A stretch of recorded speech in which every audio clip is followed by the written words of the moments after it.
नमस्कार, मी अर्चना तुमच्या सर्वांचे स्वागत करते माझ्या यूट्यूब चॅनलमध्ये। आज मी तुमच्यासोबत शेअर करणार आहे मिरचीचा ठेचा।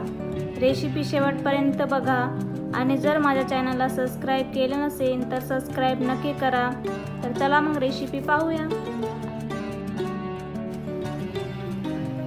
मी इथे 1 वाटी शेंगदाणे घेतलेले आहेत। वजनी प्रमाणात म्हणाल तर 100 ग्रॅम शेंगदाणे आहेत आणि हे शेंगदाणे आपल्याला मीडियम गॅसवर छान असे खमंग भाजून घ्यायचे आहेत। शेंगदाणे भाजीला वापरतो त्याच पद्धतीचे भाजून घेणार आहे।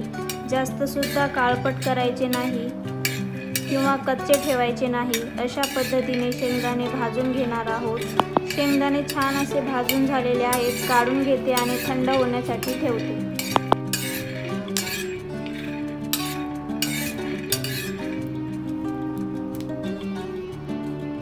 याच तव्यावर मिरच्या भाजून घ्यायच्या आहेत।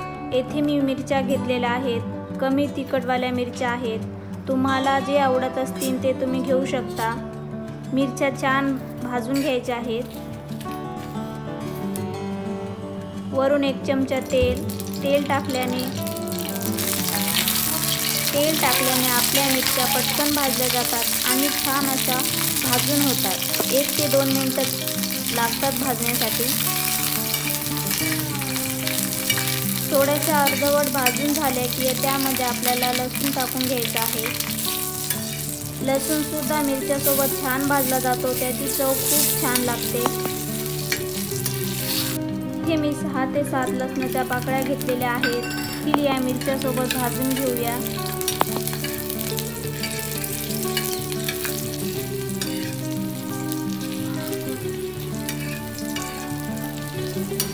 आपण याच्यात जिरं टाकून घेऊया।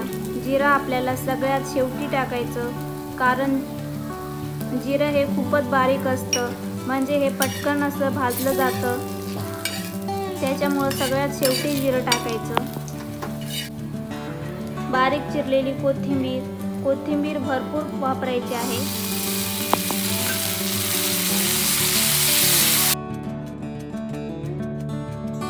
गॅस बंद करायचा आणि पूर्ण थंड करून घ्यायचं। मिक्सरच्या भांड्यात किंवा तुम्ही खलबत्त्यात कुटून घेऊ शकता।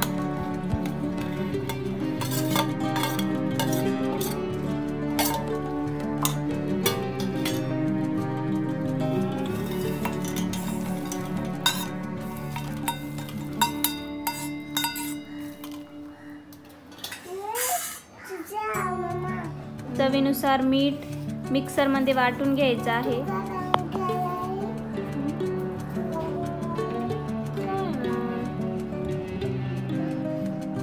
या पद्धतीचं वाटून घेतलेलं आहे। पाहू शकता तुम्ही, या पद्धतीचा हा आपला ठेचा बनवून तयार होतो। तुम्ही कुठे प्रवासाला जात असाल तेव्हा सुद्धा तुम्ही हा ठेचा बनवून नेऊ शकता, अजिबात खराब होत नाही। तुम्ही हा ठेचा असाच खाऊ शकता। मी थोडासा तेलामध्ये परतून घेणार आहे। 2 चमचे तेल गरम झालेलं आहे। 1 ते 1.5 मिनिटं परतून घ्यायचा आहे ठेचा।